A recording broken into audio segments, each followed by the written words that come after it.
It is a Mopar. On today's episode of Watch JR Go, we're here in my new GT-R, and we're gonna drive from Phoenix to Kansas, I hope.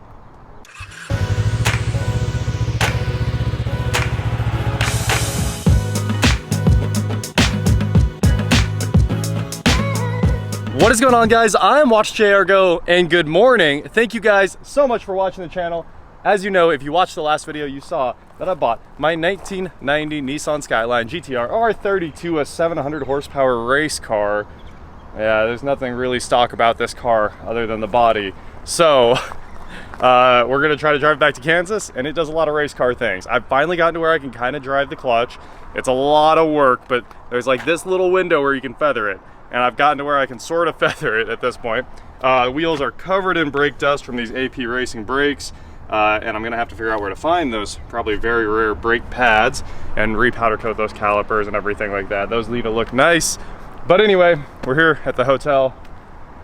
I'm kind of excited, and I'm kind of a little bit worried that we're doing this with no backup right now. I've got some oil, I've got some water, at least one big bottle of water. I've got a paper towel so we can check the oil.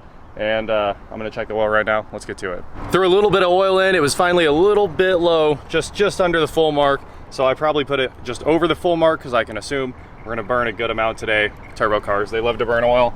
Got some breakfast from the hotel and a water. Let's do it. Here we go. We'll sit out here and let this thing idle, annoy the world while it comes up to the temp. Here's my old screwdriver key. It's kind of funny because it's snap-on.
Hey, we made it to my home. We are at O'Reilly's in Gallup, New Mexico, because it's breaking up a little more than I'd like, and I want to put plugs in it real fast. So hopefully they have a spark plug socket that fits in this thing. I'm sure it's very deep well. I'm gonna grab some gloves, all that fun stuff.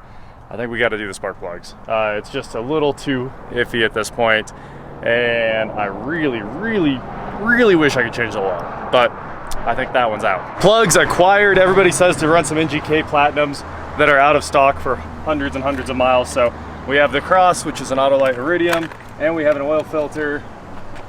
Okay, good. This is an aftermarket filter, although it almost matches the Nissan part number. It's the blue that is the Nissan blue. That said, let's just start swapping stuff out here, see how far we can get. I just mostly want to get the plugs done here because it is breaking up. Boys and girls, we are back on the road. This is mostly for my memory, but I mean, maybe you want to know. The plug gap is 0.025 on this. I checked it with a feeler gauge, so that is a very, very, very tight plug gap. But hey, that big turbo, it was probably blowing out sparks, so they just kept gapping it down. We got oil. We've got spare plugs, a filter. I think we're ready to hop back on the road. Chugging along. We're rolling out of Albuquerque right now. Had to roll the windows up so I could talk on camera, but I'm rolling right back down. It is hot. It's 82 outside. Ambient's got my oil temp at 90 C, still well below boiling. Pressure's down to 4 because the oil's a little thin.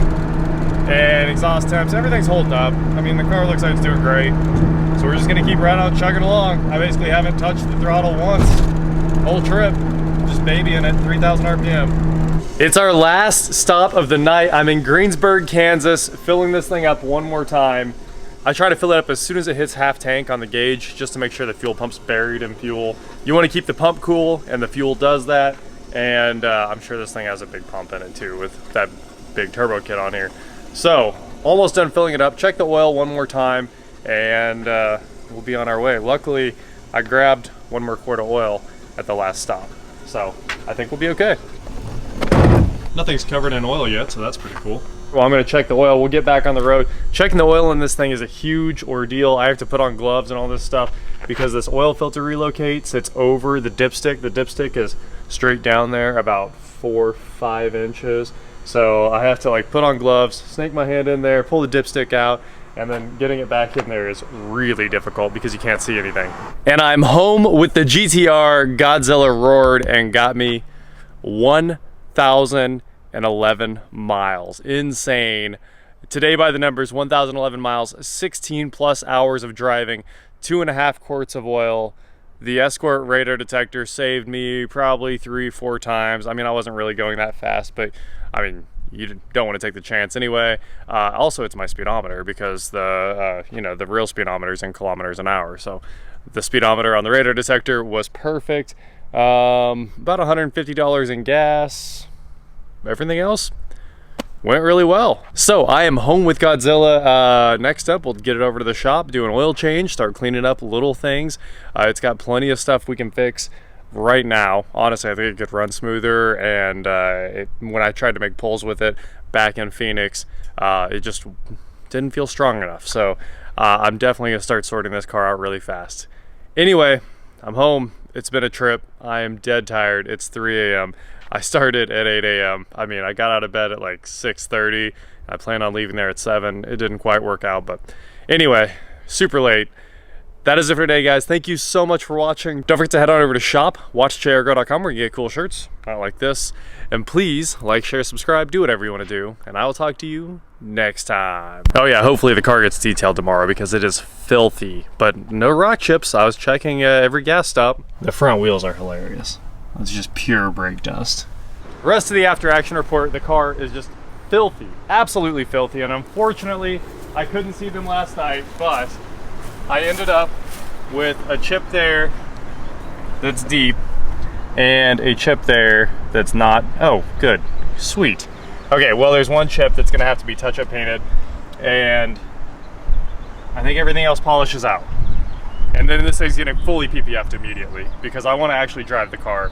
And after this, I was heartbroken. So it was flawless. This was repainted as part of a restoration. There's no damage ever on this car. The guy that bought it in between me and the last owner wanted to make a lot of money on the car, and he's the one that had it repainted, and they did great work. It is beautiful. Yes. And then and the hilarious part is back here, all the oil it burns. The color changes. This is a color shifting wrap almost. Hilarious.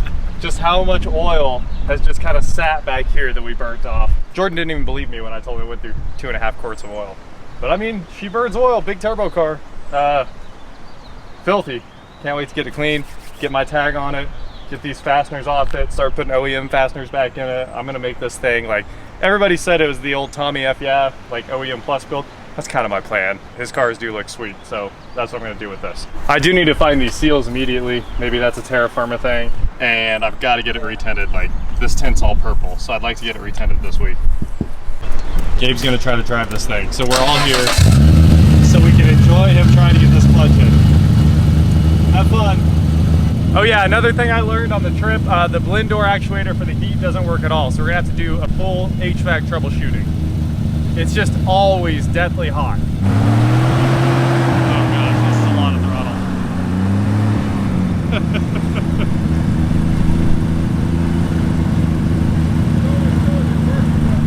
Yep.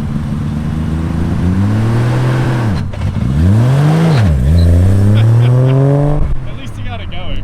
Yeah, she's hard to drive. Not that bad though. Well, I'm getting used to it, but robot arm just still doesn't take. Yeah, your robot arm. It's actually, it's a lot of work to shift this thing with your left arm. I almost killed it. What's up? Ready to boost this thing? Yeah, turbo time. Rolling up like it's Top Gear over here. I mean, Top Gun. I can't talk. Oh yeah, the trunk works perfectly too. That's what I wanted to mention. Look at that. Key was just being weird the other day. Hey, since a bunch of you guys are gods at R32s, I mean, I already have tons of emails with like how to fix the clutch, headlights, tons of other recommendations on like everything I need to get this car right. Ignition coils. I have these like external coils with the Nology hot wires, which are sort of rare. I mean, I found one kit on eBay for like 400 bucks, but honestly, it kind of seems like junk. The GT-R forums agree that it's kind of pointless as well.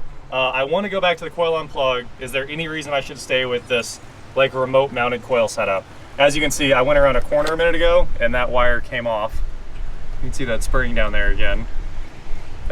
So then it just started misfiring like the whole trip home, which is just super annoying. So the question is it plug and play to go right back to the coil unplug setup, which looks a lot nicer, and then I can put the cover back as well? Does it work with that ignition control module? And is there any reason with like a high horsepower car not to go back? I don't think there is. I see lots of single turbo cars with the coil unplug, and I really don't think there's any benefit out of this. So let me know in the comments or shoot me an email. I'm sure you guys actually know the answer. I don't see any reason why not. I mean, factory coils are always awesome for the most part. So I'm gonna order 6 of those from Z1 here in a minute, if I can. Hey look, it's Gabe. What's up? What's up? Got the race van. Yes, the race van. Good old race van. Quad turbo out here. You know it. Veyron. I break hearts in this thing. I'm not sold on this, Gabe. It'll be all right. Do you need help? No, I got it. Did you say you flew to Japan to get this? Yes. That didn't work at all. I would have driven, but you know, we don't have the channel. Here.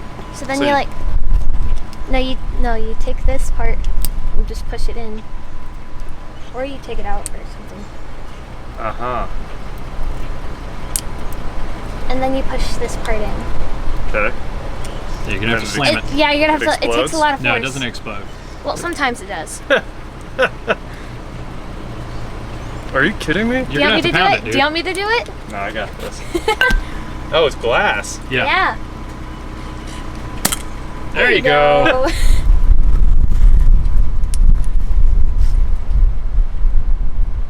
Tastes like all the other blueberry drink. That was my review. It says GT-R.